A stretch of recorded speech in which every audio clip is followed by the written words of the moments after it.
여러분, 안녕하세요. 저는 자영업에 종사하고 있는 30대 여성입니다. 매일같이 손님 대하는 일 근 10년 가까이 하다 보니 저도 이제야 저 나름대로 사람 보는 눈이 좀 생기는 것 같기도 합니다. 제가 타고나길 정도 많고 사람도 좋아하는 편이라서 여러 사람과 가깝게 지내고 그 과정에서 사람에게 상처도 참 많이 받아봤거든요.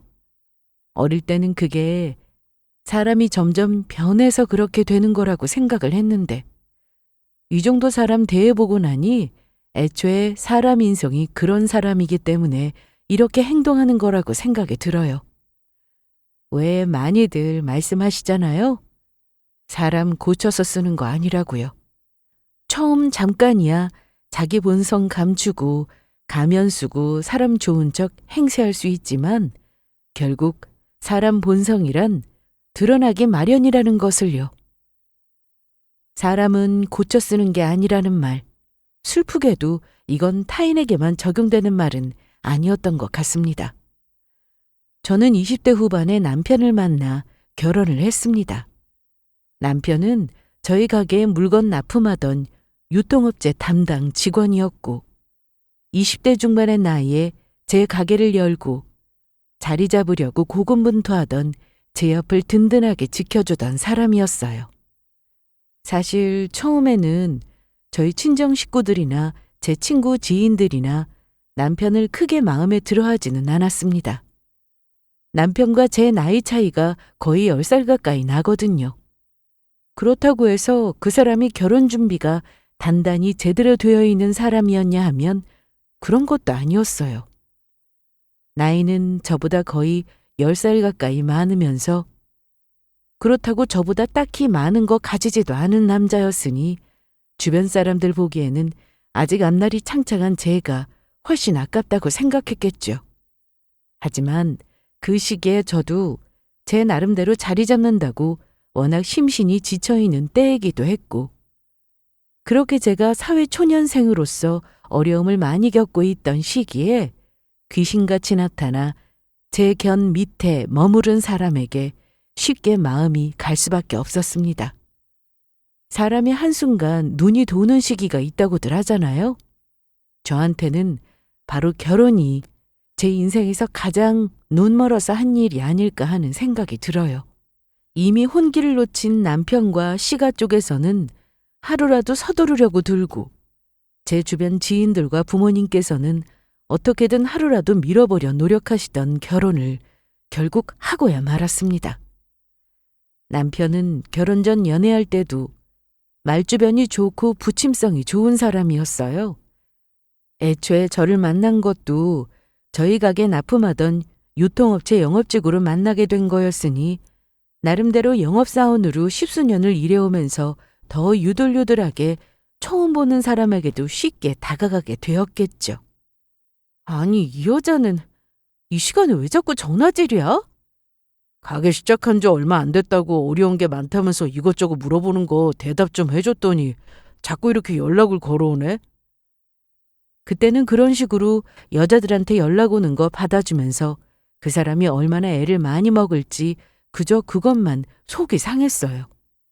그 사람 타고난 성미가 그렇게 오는 여자 막을 줄 모르고 자기한테 주어지는 이성의 관심 기꺼워하는 줄은 그때까지는 미처 몰랐습니다. 남편이라는 놈은 신혼 초부터 여자 문제가 끊이지를 않았습니다. 당신 지금 시간이 몇 시야? 아우, 술 냄새! 당신 진짜 해도 해도 너무하는 거 아니야? 우리 결혼하고 나서 당신 자정 전에 들어온 게 몇 번이나 되는 줄 알아? 나라고 만날 이렇게 늦게 들어오고 만날 술 마시고 돌아다니고 싶겠어? 가뜩이나 피곤해 죽겠는데 힘들게 일하고 들어온 남편 위로는 못 해줄 망정. 나도 힘들어. 나도 힘들다고. 결혼하고 한 달쯤 되었을 때였을까. 남들은 한창 좋은 신혼이라고 하는데 남편 얼굴 한번 보기가 하늘의 별 따기였습니다. 그러면서도 아침에 제가 끓여놓은 해장국은 꼬박꼬박 받아먹고 나가는 남편이었어요. 저도 가게 일하는 사람이었잖아요. 보통 직장인들보다 출근은 이르고 퇴근은 훨씬 늦은 편이었습니다. 그럼에도 불구하고 아침에 여전히 숙취해서 헤어나지 못한 모습으로 기어 나와서는 속이 아파 죽겠다느니 해가며 당연하다는 듯이 해장국 요구하는 터에 결혼한 지 얼마 안 되었을 때는 새벽 잠까지 줄여가며 매일같이 그 사람 해장국을 끓여다 바쳤습니다. 더군다나 그렇게 매일 늦는 남편이 하루가 멀다 하고 옷에 여자 향수 냄새며 업소로 추정되는 명함 따위를 넣어놓은 것을 바지 주머니에서 발견하게 되면 세상 어떤 여자가 그걸 차분하고 침착하게 받아들일 수 있겠어요? 저 역시 신혼 시절 부부 사이에 가장 깨가 쏟아져야 할 시기에 매일같이 그런 꼴을 당하다 보니 속이 문드러지는 것 같았습니다. 그렇게 결혼하자마자 수상한 구린내를 풀풀 풍기던 남편에게 결정타를 맞은 것은 결혼한 지 2달도 되지 않았을 때였습니다. 자정이 넘어 외박하기를 밥 먹듯 하기 일쑤였던 남편이었지만 그래도 그때까지는 아무리 새벽이라도 집에 기어 들어오기는 했거든요. 그런데 그날은 자정이 넘어도 새벽 2시가 되어도 남편이 집에 돌아올 줄을 몰랐습니다.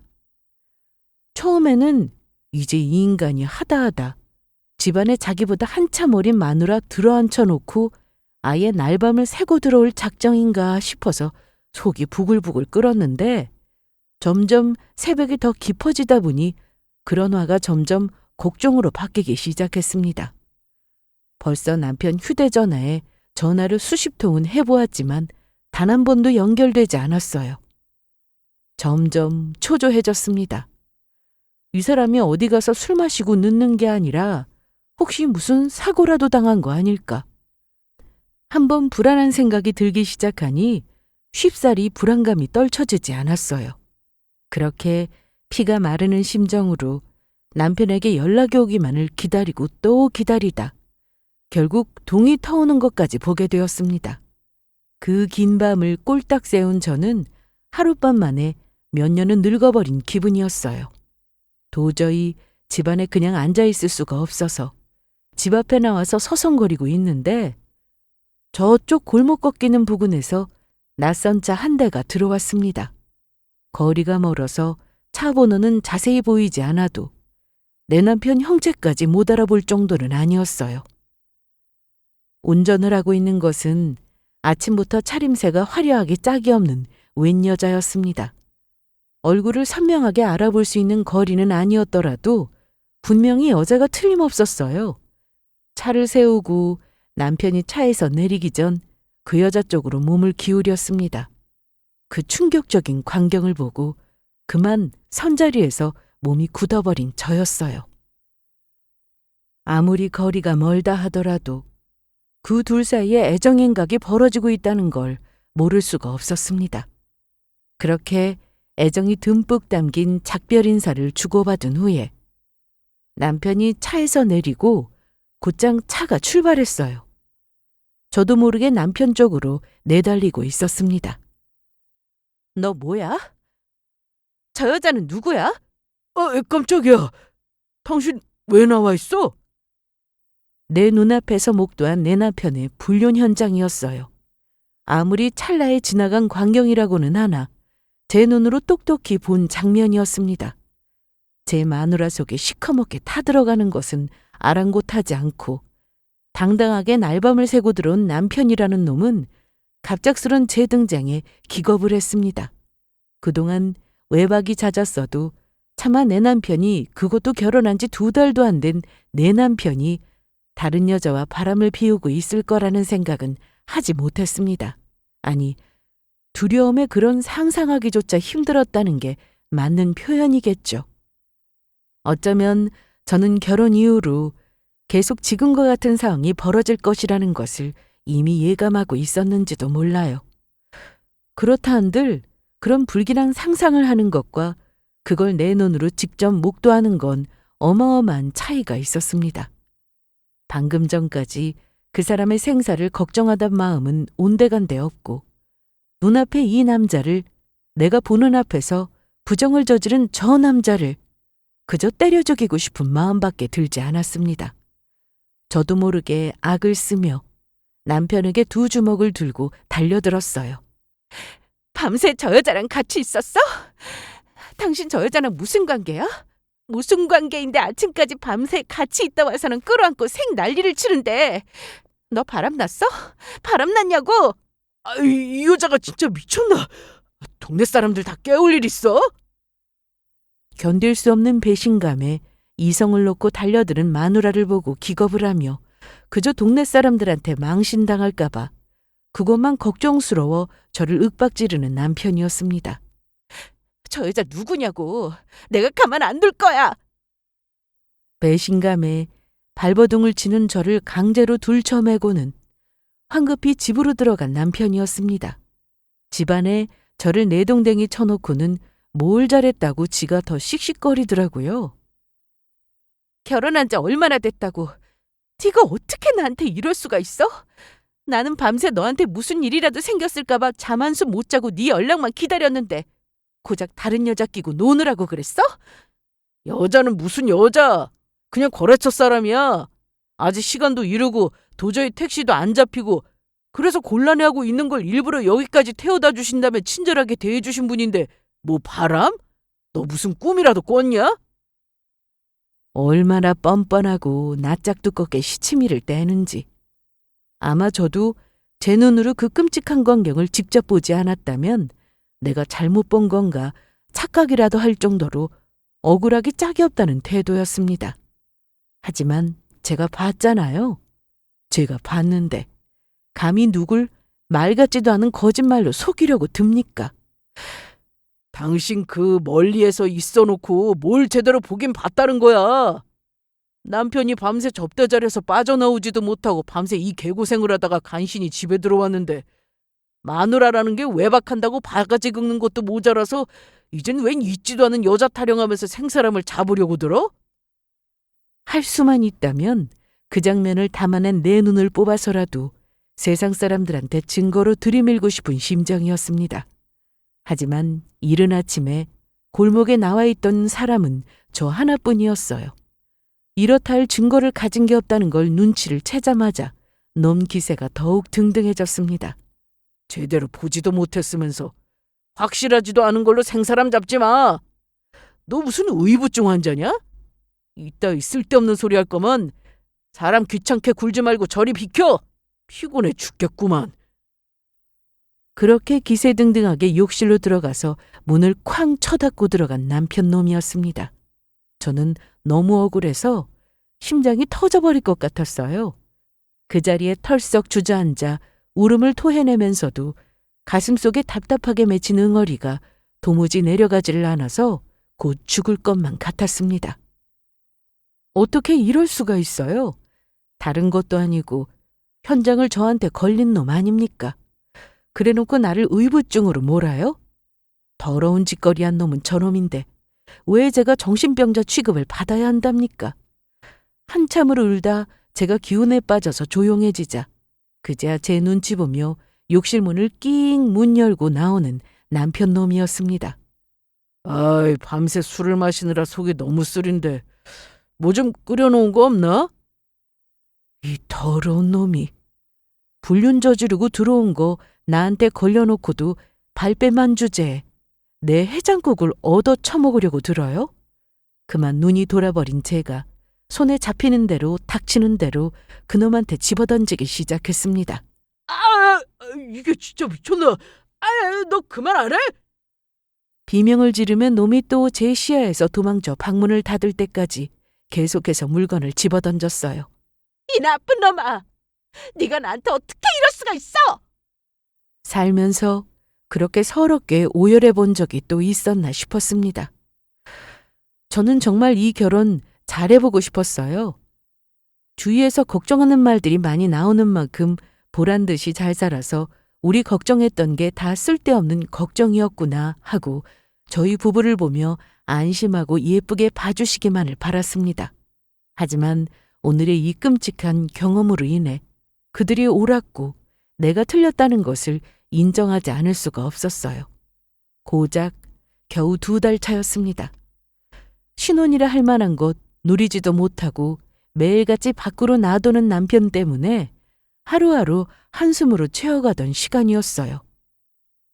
그러던 차에 남편의 외도까지 직접 제 눈으로 목격하게 되었으나 증거가 없다는 이유만으로 죄 저지른 놈한테 정신병자 취급까지 당하는 결혼 생활이라니. 그 이후로 남편과 냉전이었습니다. 나 보는 앞에서 다른 여자와 얼싸안던 놈 모습을 떠올리면 당장이라도 찔러 죽이고 싶을 정도의 잔인하고 끔찍한 충동이 자꾸만 불쑥불쑥 솟아올랐습니다. 그러는 와중에도 자기는 무결한 인간이라는 듯 놈의 뻔뻔한 행태는 끊이지를 않았죠. 심지어 제가 한 며칠 넋이 나가 살림 손에서 놓다시피 하고 그놈 눈에만 띄면 아주 잡아먹으려고 으르렁대는 꼴을 보고 도리어 큰 소리를 치기 시작한 남편이었습니다. 너 밖에서 일하느라고 고생한 남편 불륜남으로 만드는 것도 모자라서 이제는 유부녀가 가정 건사도 제대로 안 할 셈이야? 결혼한 지 얼마나 됐다고 벌써부터 가정일에 이렇게 소홀하게 굴어? 남편 외도를 처음으로 목격한 그날 이후 사람 하나 정신병자라 몰아넣고 증거 없다고 신나게 거짓말 해대는 놈을 보면 구역질이 나서 제 나름대로 그날의 증거를 찾아보겠다고 고군분투했습니다. 하필이면 그 골목 외진 구석이 CCTV 사각지대였어요. 주변에 차 한 대가 안 서 있었습니다. 저로서는 정말 환장할 노릇이었습니다. 그때 나와 함께 그 꼴을 목격한 증인이 한 사람만 더 있더라도 내가 이렇게 억울한 일 당하지 않을 텐데, 죄 짓고 벌벌 떨어야 하는 건 저놈인데 왜 내가 이 고통을 다 짊어지고 살아야 하는 건지 너무 억울했어요. 처음에는 이혼 생각도 했습니다. 둘이 죽어라고 싸우다가 급기야 제 입에서 처음으로 이혼 소리가 나오던 날, 코웃음을 치며 저를 비웃던 그놈 말을 지금도 똑똑히 기억합니다. 이혼? 이혼은 뭐 아무나 하냐? 너 나한테 뭘로 이혼 소송 걸 건데? 너 그 새벽에 제대로 보지도 못해놓고 여자랑 껴안고 뒹굴었다느니 그따위 소리 하려고? 그거 증거 있어? 그걸 누가 믿어주는데? 이혼 사유를 치면 네가 아니라 의부증 걸린 너한테 내가 걸어야지. 정말 기가 막히고 코가 막힐 노릇이었습니다. 억울해서 정말 미쳐 돌아버릴 것 같았지만 현실적으로 그놈 말이 틀리지 않았기 때문에 더 속이 썩어났습니다. 저한테 의부증이니 뭐니 이혼이니 어쩌니 하고 있지만 저놈이 저와 이혼할 생각이 조금 더 없다는 것은 저도 잘 알고 있었어요. 밖에 나가 가게 운영하면서 돈 벌어오면서 아침에 꼬박꼬박 해장국까지 해다 바치는 지보다 10살이나 어린 여자를 지주지에 어떻게 또 만나겠습니까? 아마도 이런 식으로 계속해 제게 빡빡 우기면서 그날의 일을 아예 없던 일로 만들어버리고 나면 제가 여전처럼 굴 거라고 생각했겠죠. 현실적으로 저놈하고 합의 이혼을 하지 않는 이상 제가 이혼을 하려고 하면 남편놈의 유책 사유를 증명해야 하지 않습니까? 억울해 미치겠지만 제 손에 남편 불륜의 증거가 들려있지 않는 건 사실이었으니까요. 그걸 아니까 저놈도 저렇게 제 앞에서 감히 대가리 뻣뻣하게 쳐들고 큰 소리를 쳐대는 거였겠죠. 심지어는 이따위 소리까지 했습니다. 너야말로 나한테 이혼당하고 싶어? 너 지금 하는 행실 보면 이거 이혼 사유야. 집안일도 나 몰라라 하면서 남편 밥도 안 챙기고. 그따위 개소리를 내뱉은 남편놈 입을 찢고 싶었습니다. 제가 결혼을 잘못했다는 걸 인정할 수밖에 없었습니다. 저는 나름대로 그놈한테 진심으로 애정을 가지고 있었기 때문에 마음의 상처가 더 클 수밖에 없었어요. 그날부터 제 목표는 놈과 갈라서는 것이었습니다. 아마도 제가 놈이 그렇게 부정을 저지르고 난 것을 제게 들키고 난 후 다른 생각 않고 그 자리에서 무릎 꿇고 제게 싹싹 빌었더라면 흔들리지 않을 수 있었을까? 저 스스로도 확신을 하지 못하겠습니다. 어찌되었든 그때까지는 그 사람에게 저도 애정이 있었으니까요. 하지만 그 뒤에 대처가 솔직히 제게는 그놈의 첫 외도 목격보다도 더 충격적이었습니다. 자기 곤란한 걸 벗어나겠다고 배신감에 치를 떠는 자기 아내를 의부증환자 정신병자 취급한 놈이 아니었겠습니까? 저런 놈을 어떻게 가족이라고 믿고 평생을 함께할 수 있겠어요? 바람 안 피는 놈은 있어도 한 번만 피우는 놈은 없다는 말이 있지 않습니까? 대놓고 바람 걸렸는데도 증거 잡지 못하고 마누라만 미친 여자 만들어서 미꾸라지같이 빠져나간 놈이었습니다. 한번 재미를 보고 나서였는지 그 다음부터는 굳이 저한테 가면 쓰고 잘 보일 생각조차 안 하더군요. 걔가 재벌은 남주겠습니까? 그 이후로도 밥 먹듯이 외박하고 술 처먹고 들어오던 남편 놈이었어요. 그 중간에도 놈의 여자를 만난 것 같은 정황은 여러 번 느꼈습니다. 확실하게 증거를 잡지는 못했어도 매일같이 나가서 새벽까지 술 처먹고 들어오는 놈인데 가뜩이나 여자 좋아하는 놈이 어디 남자들끼리만 놀았겠습니까? 어차피 부부로서의 신뢰는 깨진 지 오래고 저놈하고 이렇게 갈라설 바에는 반드시 저놈을 유책 배우자로 만들어 놓고 뜯어낼 수 있는 최대치로 위자료를 받아내지 않고는 억울해서 이혼 못하겠더라고요. 하지만 한 번 방심해서 못 보일 걸 못 본 다음이어서 그랬는지 놈도 놈 나름대로 철저하게 굴기 시작했습니다. 저도 초반에 똑똑하게 행동해서 무조건 증거부터 잡아서 이혼 소장을 날렸어야 하는 건데 가장 좋은 시기는 놓치고 말았어요. 이 야가 빠진 놈이 글쎄 퇴근하고 집에 차 들여놓을 때는 항상 블랙박스가 삭제되어 있었습니다. 더러운 면에서만 철저하기가 그지없는 놈이었어요. 심지어는 완전히 인사불상이 되어서 자정 넘어 대리기사 불러서 집으로 돌아온 적이 있었습니다. 다른 때 같으면 몰라도 오늘 같으면 제 놈도 술에 취해서 블랙박스 건드리지는 못했겠지 생각하면서 확인해 봤더니 세상에 그 많지 않은 와중에도 블랙박스 싹 다 지워놓은 거 있죠? 이쯤 되니 저놈은 사기를 치면 나라 말아먹을 놈이라는 생각이 들었습니다. 와중에 남자로서의 자존감 세우겠다고 저한테서 대접받으려 드는 더러운 버릇은 버리지를 못했죠. 하도 여자가 가정 제대로 건사를 못하느니 주부로서 도리를 못한다느니 개소리를 해대길래 하루는 출근하기 전에 그렇게 환장하는 해장국을 한솥 끓여놓고 놈에게는 먹으라고 말도 하지 않고 저 혼자만 가게 출근 전에 호로록 먹고 있었습니다.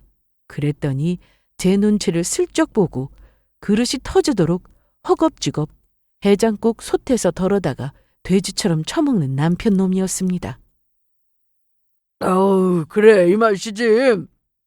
당신은 다른 건 몰라도 해장국은 진짜 기가 막히게 끓인다니까. 펄펄 끓는 해장국 솥에다가 저놈을 그냥 확 담가버릴까 싶었지만 후에 벌어질 일을 기대하며 묵묵히 제 그릇 비우고 대꾸도 하지 않고 출근했습니다. 그날 배가 아파서 넘어가겠다며 그 좋아하는 술 처먹으러 나오지도 못하고 집안에서 뒹굴고 있는 놈을 고소히 구경했죠. 애초에 저 먹을 해장국은 작은 솥에다 따로 끓여놓고 그거 보고 속아서 눈 돌아가서 처먹을 남편 놈이 먹을 해장국에 일부러 상한 해산물을 넣어 끓였거든요.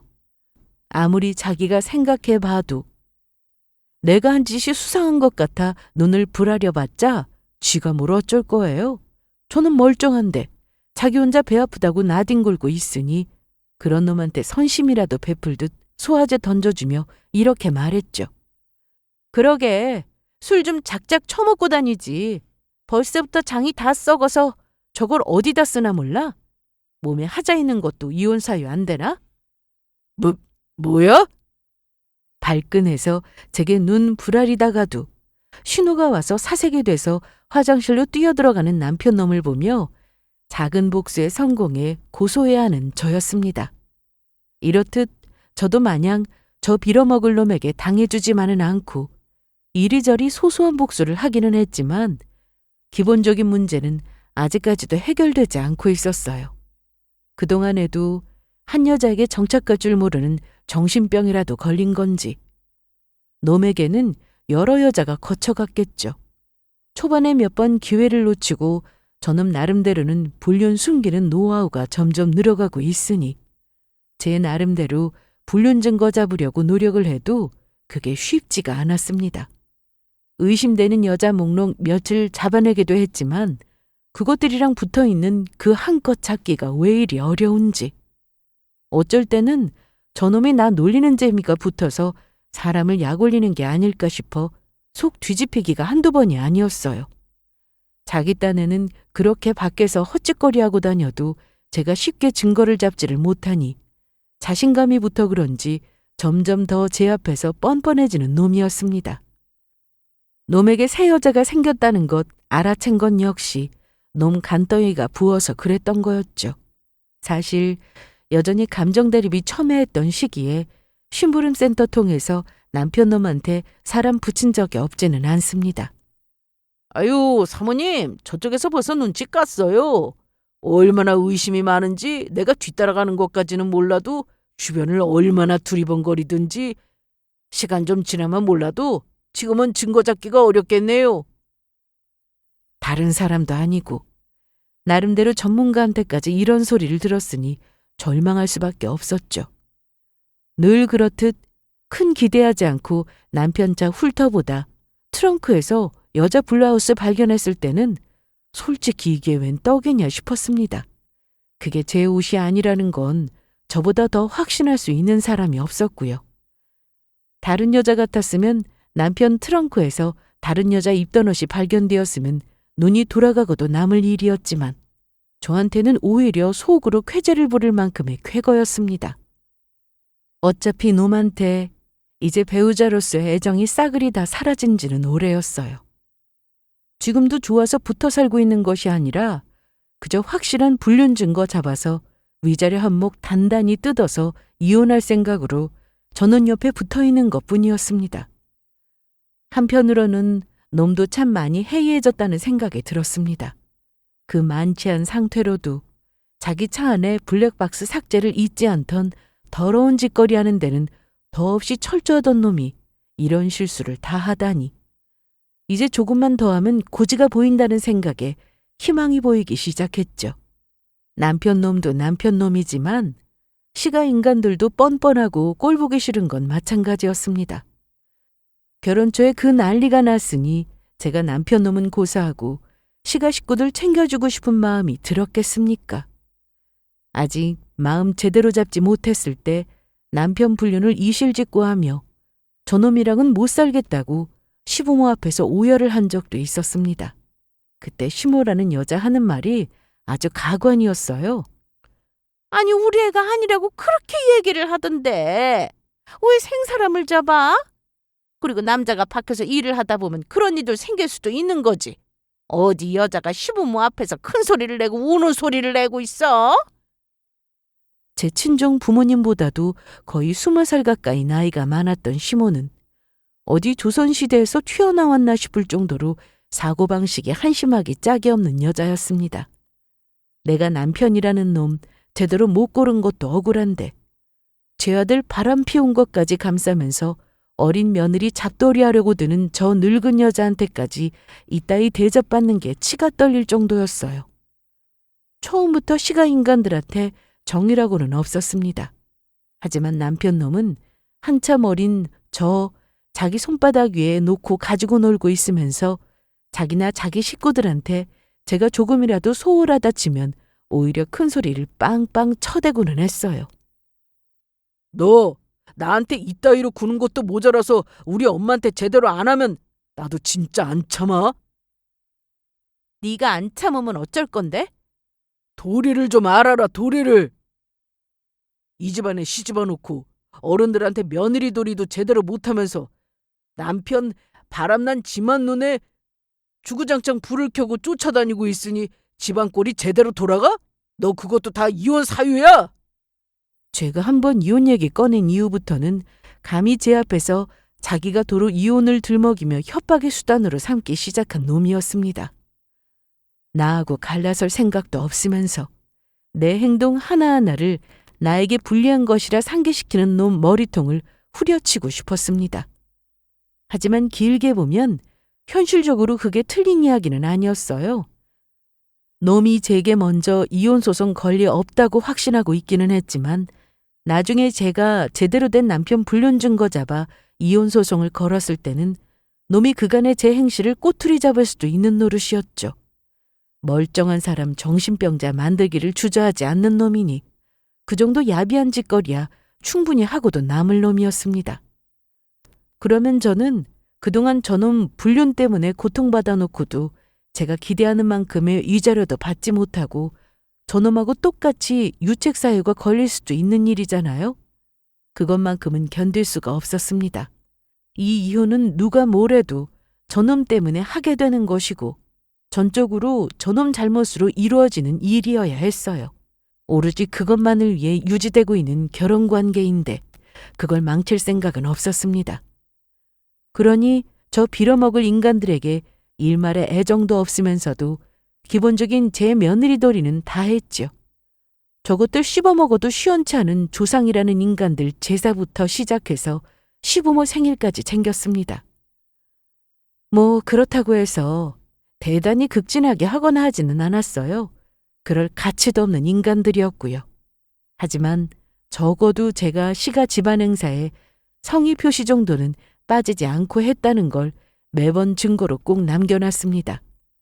와중에 뻔뻔하게도 저딴 놈을 자식 새끼라고 억울한 여자 만들어 놓고도 더 그럴듯한 생일상이며 값진 선물 받고 싶어 구시렁거리는 늙고 염치 없는 여자 말은 무시해버렸죠. 그런데 그 치 떨리는 인간들 면상 보는 날도 드디어 끝이 보이기 시작했던 겁니다. 설레지 않을 수가 없었어요. 처음에 실패로 돌아갔던 심부름 센터에도 다시금 발걸음을 했습니다. 놈이 아직 제가 무언가 잡아냈다는 걸 눈치채기 전에 마음을 놓고 있을 때 제대로 증거를 확보해야 했기에 저 역시 바빠지기 시작했습니다.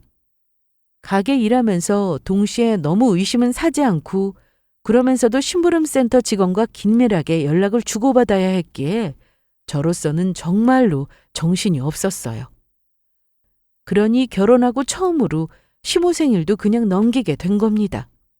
평소 같으면 놈에게 약점 잡히기 싫어서라도 악착같이 챙기던 것이었는데 솔직히 이번에 증거 제대로 잡아서 이혼 소장 날리고 나면 뒤도 안 돌아볼 인간들인데 뭐 그런 쓸데없는 정성을 들이냐 하는 무의식적인 마음도 들었겠죠. 당연히 미안한 마음은 눈꽃만큼도 없었습니다. 미안해하려면 저것들이 저한테 미안해 했어야죠. 하지만 글러먹은 남편놈 생각은 달랐습니다. 너 진짜 우리 집안이 우스워? 어떻게 며느리라는 사람이 시어머니 생신을 그냥 넘어갈 수가 있어? 아주 건수 제대로 잡았다는 태도였어요. 그 입 닥치라고 한마디 날려주고 싶었으나 아직은 조금 더 시간이 필요한 상태였어요. 아무리 평소보다 해이해졌다고는 하더라도 그동안 하던 가락이 있는 놈이었으니 저로서는 지금껏 모은 증거가 아쉽게 느껴졌습니다. 그래서 입 다물고 있었더니 뭘 잘했다고 또 큰 소리를 치는 놈이었어요. 네가 이러니까 너한테 정을 붙이고 살 수가 있겠냐? 너는 만날 내가 제정신이 아니라서 집 밖에 한눈 파는 거라고 하지만 이거를 좀 봐라. 하나 남은 노모한테도 이렇게 소홀하게 구는데 네가 이러니까 내가 자꾸 밖으로 눈을 돌리는 거 아니야. 네가 이렇게 며느리 도리도 제대로 못하니까 자꾸 다른 여자한테 눈길이 가는 거 아니겠냐고. 놈이 자기 입으로 불륜을 시인하는 발언을 내뱉은 건 이때가 처음이었습니다. 저는 이게 웬일인가 싶었어요.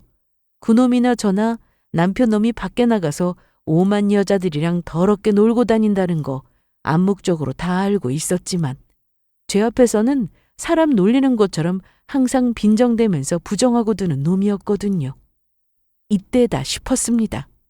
지금 저놈을 속여 넘겨야 내가 이루는 바라는 바를 드디어 이룰 수 있겠구나 하는 생각에 저도 모르게 술술 거짓말이 입에서 나왔어요. 여보, 내가 정말 미안해. 요새 내가 너무 정신이 없어서. 하지만 당신이 나를 좀 이해해줘야지. 내가 그동안 얼마나 마음고생이 심했을지 당신 모르는 거 아니잖아. 사이 틀어진 이후로 싸울 때마다 절대로 지지 않고 바락바락 소리 지르던 제가 평소와 다르게 풀이 죽어 숙이고 들어가자 놈도 놀란 기색이었습니다. 하지만 곧장 의기양양한 표정이 된 놈이었어요. 아마 저놈은 내가 이렇게 입 다물고 수그리고 들어가니까 자기가 이겼다고 착각을 단단히 했겠죠? 그런 놈에 대한 복수심이 가득 찬 제 마누라가 품은 한은 짐작조차 하지 못하고 말입니다. 놈이 저를 달래듯이 살살거리며 말했어요. 그래, 어차피 당신이랑 나랑 평생 얼굴 보며 살아야 하는데 좋은 게 좋은 거잖아? 자꾸 이런 일이 생기면 당신도 당신 마음만 괴로워질 뿐이고 나라고 마누라한테 정착해서 사이좋게 살고 싶지 않겠어? 내가 진짜 이번 딱 한 번만 마음 넓게 사나이로서 용서해준다. 그러니까 당신도 제발 그렇게 못나게 굴 생각하지 말고 한동안 나 한눈 팔았던 것도 깨끗하게 떨쳐버리고 좀 넘어가주고 우리가 지난 앙금을 털어내야 홀가분한 마음으로 새 출발을 할 수 있지 않겠어? 당신이나 나나 서로 잘못한 거 없지 않으니까 한 번씩 넘어가주고 깨끗하게 다시 시작하자고. 나도 앞으로는 더 잘할 테니까. 주둥이를 열기만 하면 못 믿을 소리 줄줄 쏟아내는 놈이었어요. 저놈이 저런 소리 한다고 어디 바람 안 피울 놈입니까? 속으로 놈을 비웃었지만 겉으로는 겸허하게 받아들인다는 듯이 놈을 이해한다는 듯 인자하게 웃으며 고개를 끄덕인 저였습니다. 그래, 이렇게 순하게 구니까 얼마나 좋아. 제 마누라가 속으로 무슨 생각을 하는지 꿈에도 모르고 한 곱이 넘겼다 싶어 싱글벙글 신이 난 놈에게 아주 제대로 뒤통수 쳐주겠다고 칼을 갈고 또 가는 저였습니다. 그 이후부터는 저도 남편에게 날카롭게 굴던 태도 싹 때려치웠습니다. 어찌되었든 표면적으로나마 넘어가 주기로 했으니 놈을 완벽히 속여 먹이기 위해서라도 태도에 변화를 줄 필요가 있었어요. 놈이야 좋아 죽었겠죠. 결혼생활 내내 사이가 극으로 치달았던 마누라가 결혼 전 연애할 때처럼 나긋나긋한 태도에 놈이 환장하는 아침밥 든든히 챙겨주니 아주 입이 귀에 걸렸더라고요. 심부름센터 직원으로부터 드디어 유의미한 소식이 들려온 것 또한 이 무렵이었습니다. 평소에야 워낙 제가 놈 불륜의 촉각을 곤두세우고 예민하게 굴었으니 놈이 더 철저하게 뒤처리를 하고 다녔겠죠. 저도 저지만 놈도 피곤하지 않았겠습니까? 처음 몇 번이야 저 속여먹는 재미에 남편 놈도 신났을지 몰라도 어떻게 사람이 몇 년을 그렇게 살면서 지치지 않을 수가 있었겠어요? 놈이 이전까지 한 번도 시인하지 않다가 제게 나름의 화해의 제스처를 취했던 건 역시 그래서였을 겁니다. 이 피곤한 싸움을 그놈도 끝내고 싶었겠죠. 그리고 그걸 제가 받아들였다고 그리고 철석같이 믿고 있었을 테고요. 제겐 그게 호재였습니다. 사장님, 이번에는 꼭 잡으셔야 해요? 사장님 한 분이 아니라 필요하면 다른 직원분들도 쓰셔도 되니까 그 인간 절대 놓치면 안 돼요? 사모님, 걱정 마시라니까. 우리도 아주 벼르고 있었다니까요. 마지막 기회라고 생각하며 작정한 저도 저지만 전에 한번 실패 쓴맛을 본 적 있던 심부름센터 측에서도 칼을 갈았더라고요. 그들도 나름 프로인데 자존심이 상했겠죠. 놈도 예전 같지 않았습니다. 제가 차 블랙박스며 놈 카드 내역이며 눈에 불을 켜고 달려들던 때와는 달리 더는 집중하는 모습도 보이지 않고 그저 순하게 살림하는 모습 보이니 긴장이 싹 풀려서는 평소 같으면 안 할 실수를 하는 놈이었습니다. 나사가 풀려도 단단히 풀렸는지 전에 없이 증거가 줄줄 흐르기 시작했어요. 예전에는 그놈이 절대로 여자랑 숙박업소 카드 결제하고 들어간 역사가 없었거든요. 분명히 현금 결제했을 거예요. 그 야가 빠진 놈. 그런데 놈이 저 몰래 만들어둔 카드에서 주기적으로 찍힌 숙박업소 이름을 발견했을 때 그 희열이란. 그래도 자기 딴엔 조심한다고 나 모르는 카드도 만들었겠지만 그 정도야. 심부름센터 베테랑 직원에겐 껌이었습니다. 더군다나 그 모자란 놈이 겁도 없이 단골 숙박업소를 만들었더라고요. 덕분에 각기 다른 여자와 무려 같은 숙박업소로 사이좋게 기어들어가는 놈을 순간 포착하는 데까지 성공할 수 있었습니다. 그렇게도 기다리고 기다렸던 순간이었습니다. 겉으로는 모든 것을 내려놓은 척, 더는 놈을 의심하지 않는 척 굴면서 뒤에서 사람 붙여 놈 불륜 증거 철저하게 수집할 거라고 놈이 생각이나 했겠어요? 그걸 알았을 때 느낄 놈의 배신감을 생각하면 짜릿했습니다. 놈도 알아야죠. 내가 처음 놈 부정행위를 목격했을 때 나를 배신한 것도 모자라 뻔히 그 꼴 본 나를 정신병자로 몰아갔을 때 내가 느낀 배신감을 생각하면 그것도 제게는 부드러운 처분이라는 생각이 들 정도였습니다. 놈이 제게는 회사 지방 출장이라는 이웃집 개도 안 믿을 핑계를 대고 새로운 상간녀와 신나게 휴가 간 동안 제 이혼 변호사 선임과 소장 작성이 이루어졌습니다. 놈에게 완전히 정뗀 이후로 집에 놈 기어들어오지 않기만을 바랐는데 놈 돌아오기만을 기다려본 것이 아주 오랜만이었습니다. 이윽고 상간녀와의 미래를 끝내고 놈이 집으로 기어들어왔어요. 불결하게 밖에서 더러운 짓을 하고 들어온 주제에 가장이랍시고 어깨 펴고 기어들어온 놈에게 차분하게 서류봉투를 건넸습니다. 이게 뭐야? 심드렁하게 서류 열어본 놈이 곧장 온 낯짝에 피기가 싹 가셨습니다. 그걸 보는 제 얼굴에 미소가 가득했어요. 너 아직도 정신을 못 차리고 이혼 타령이야? 그럼 정신에 이상이 있지 않고서야 너 같은 쓰레기랑 같이 살 생각이겠어? 소란 떨지 말고 뒷장이나 잘 넘겨봐. 그렇게 허둥지둥 정신이 빠져서 이혼소송 서류를 넘겨본 놈이 이제는 곧 죽을 것 같은 표정이 되었습니다. 참 부지런히도 만나고 다녔더라. 너도 너지만 저기 저 정신 빠진 여자들이 니놈 딴 년이랑도 같은 모텔 데리고 간 줄은 알고 있다니? 여보, 여보는 무슨 곧 남남될 사이에. 너 나더러 그랬지? 지난 앙금을 털어내야 깔끔하게 새 출발할 수 있다고? 내 인생의 오점은 니놈 하나밖에 없으니 더러운 니놈을 도려내야 내가 앞으로의 새 인생을 산뜻하게 출발할 수 있지 않겠어? 여보! 그 긴 세월 날 조롱하며 뒤에서 추접스럽게 놀던 놈이 드디어 제 앞에서 무릎을 꿇었습니다. 후련했어요. 비록 그 무릎에 값어치는 똥값이었지만. 여보, 내가 잘못했어. 이거 다 옛날 얘기야. 머저리 같은 소리하고 있네. 사진에 찍힌 날짜 안 보이니?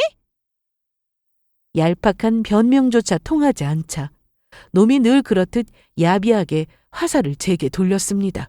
너 이게 다 무슨 짓이야? 네가 이렇게 표독스러우니까 내가 정을 못 붙이는 거야. 너 먹여 살리겠다고 출장 가서 개고생하고 이제야 들어온 남편한테 너 이게 무슨 짓이야? 쓰레기 같은 놈. 방금까지 있던 여자랑 더럽게 붙어먹던 사진까지 따끈따끈하게 실시간으로 네 낯짝에 박아줘야 그 추접스러운 주둥이를 좀 다물겠어? 이미 놈의 부정이 일거수일투족 실시간으로 증거가 되어 제 손에 들어왔다는 것을 알고 망연자실한 놈이었습니다. 저놈도 알았겠죠.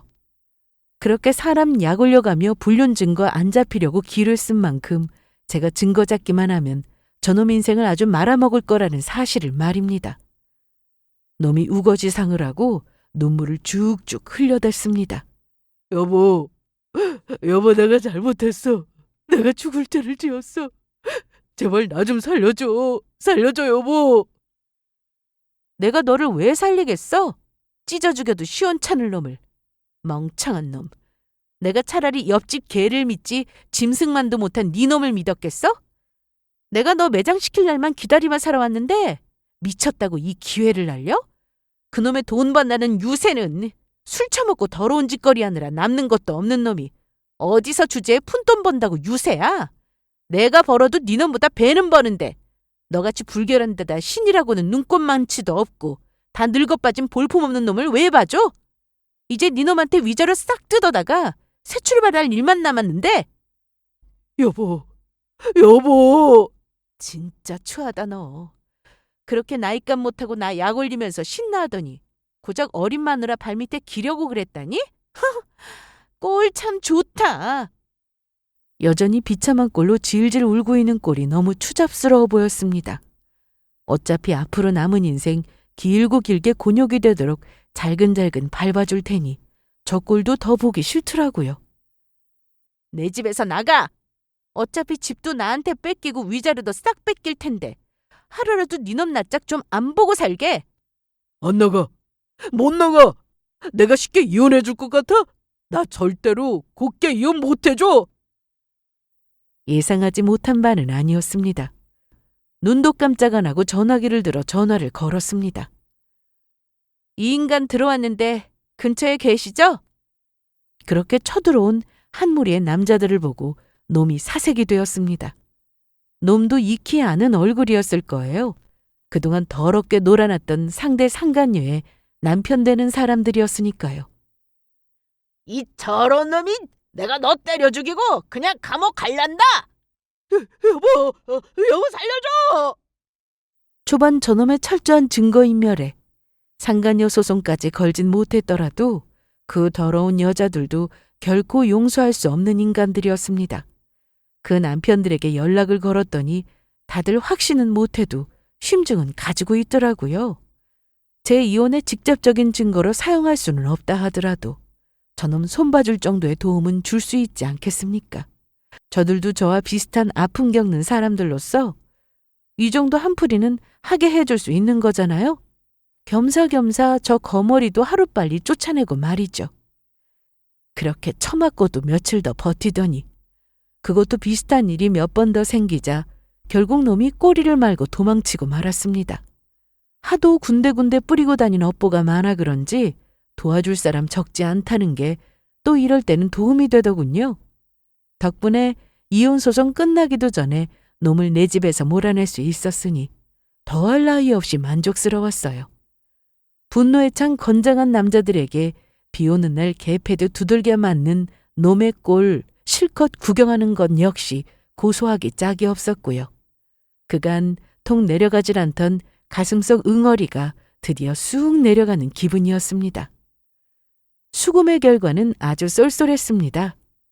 상간녀가 여러 명인 게 돈 걷어들이는 데는 이렇게 효과적일 수가 없더라고요. 이런 말 어떨지는 모르겠으나 그간의 인고의 세월을 금전적으로 보상받는 데는 아주 그만이었어요. 재산 분할이나 위자료는 제가 예상한 것보다도 훨씬 웃도는 수준이었어요. 솔직히 이 정도로 기대하지는 않았는데 아무래도 법정에서의 제 증언이 아주 제대로 먹혀든 모양이었습니다. 저는 항상 결혼 생활에 최선을 다했는데 남편의 첫 외도를 알았어도 마음을 다잡고 시부모님께도 최선을 다해서 봉양을 해왔는데 눈물을 찍어내는 제 옆에서 시댁 행사 때마다 홀로 구슬땀 흘리며 탕국 끓이고 전을 부치는 제 모습이 기념사진으로 담겨 있었습니다. 그 뒤 배경으로 시가인간들이 자기들끼리 떠들고 노는 모습이 담겨 있었고요. 이미 남편놈 수많은 여자와 주인공으로 찍은 사진들이 한 차례 휩쓸고 지나간 터라 사진 보는 판사님 눈에 남편놈을 향한 숨길 수 없는 혐오감을 읽을 수 있었습니다. 감사해요, 판사님. 이혼 후 놈 그나마 있던 밥줄도 끊겼습니다. 놈이 건드린 여자 중에는 놈이 영업 뛰던 사장 사모도 있었거든요. 비슷하게 더럽게 노는 놈들이라 하더라도 제 마누라 건드리는 놈한테 일줄 배알도 없는 놈은 없는 모양이었습니다. 상간녀 소송하며 그 집구석도 만만치 않게 풍비박산이 났는지 그 사장한테 보복도 심심치 않게 당한 모양이었습니다. 그러니까 인두껍 쓰고 태어났으면 최소한 인간 비슷하게는 살았어야죠. 다 늙어 다른 건 배운 가닥도 없고 찾아주는 사람도 없이 빌빌대며 사는 게 딱 놈한테 걸맞은 결말이었습니다. 저는 놈과 놈 상간녀들에게 뜯어낸 돈으로 더 좋은 곳으로 거처를 옮겨 새 인생을 시작했습니다. 살던 집도 재산 분할해서 제 몫으로 넘어와서 새 집 구하고도 여유자금이 꽤 남았어요. 이제 나만 생각하고 나 좋은 것만 하면서 그 돈 재미나게 쓰면서 살 작정입니다. 이만하면 통쾌한 복수가 되었죠? 오늘 제 이야기는 여기서 마무리할게요. 다들 좋은 하루 되세요.